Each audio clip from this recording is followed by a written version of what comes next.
दादरचं हनुमान मंदिर खूप जुनं असून हमालांनी हे मंदिर बांधलेलं होतं, असं मंदिर का पाडत आहेत असा सवाल हनुमान मंदिर विश्वस्त प्रकाश कारखानीस यांनी उपस्थित केलाय।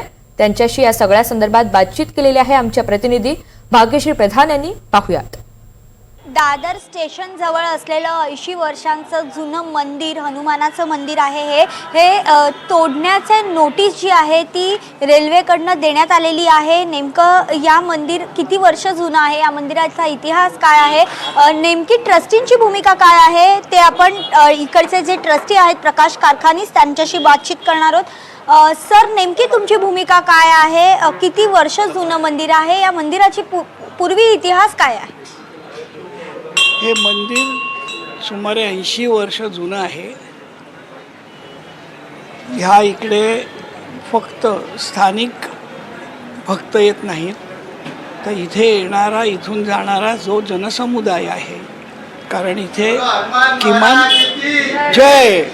5 शाळा आहेत, 4 महाविद्यालय आहेत आणि 4 मोठी इस्पितळं आहेत। टाटा कॅन्सर आहे, KEM आहे, ग्लोबल आहे। ह्या ठिकाणी जाणारे सगळे जे पेशंट्स आहेत ते सगळे इथे येऊन आशीर्वाद घेऊनच पुढे आपल्या ट्रीटमेंटला जातात। ही इथली आत्ताची पूर्व इतिहास आहे। सर, हे मंदिर ज्या वेळेला बांधलं त्यावेळेला नेमकं इथे काय होतं? ही जागा रिकामी होती, काय नेमकं काय होतं ते? त्यावेळेला मी जन्मालाही नव्हतो आलो।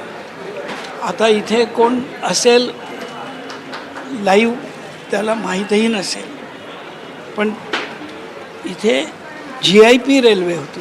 आता आपण ह्याला मध्य रेल्वे, पश्चिम रेल्वे म्हणतो, पूर्वी GIP रेल्वे होती। इथे एका वृक्षाखाली ह्या रेल्वे स्थानकावर काम करणाऱ्या हमालांना ही हनुमानाची मूर्ती मिळाली। पहिली नोटीस कधी आली होती या संदर्भातली नेमकं, आणि आता रेल्वेचं म्हणणं काय आहे? नेमकी आता रेल्वेने परत नोटीस कशी दिली? कोणाचं काय म्हणणं आहे हे आम्हाला अजून काही माहिती नाही, परंतु फक्त कागदी घोडे इथे नाचवले जातात।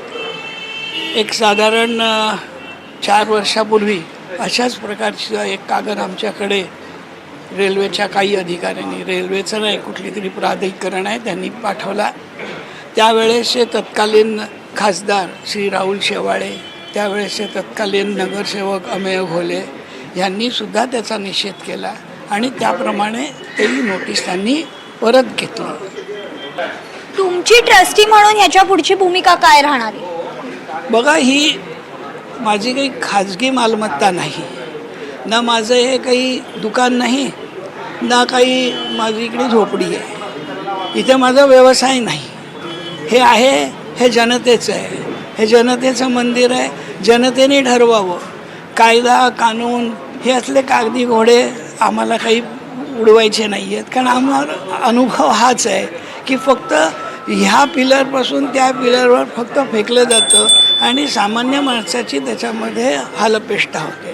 त्यामुळे नेमकं या मंदिराचा प्रश्न आता कसा सोडवला जातोय आणि हे मंदिर इथेच राहणार की इथून दुसरीकडे हलवणार, हा देखील एक प्रश्न जो आहे तो जनतेला पडलेला पाहायला मिळतो। व्हिडिओ जर्नलिस्ट अरुण पेडणेकरसह भाग्यश्री प्रधान, आचार्य, NDTV मराठी, मुंबई।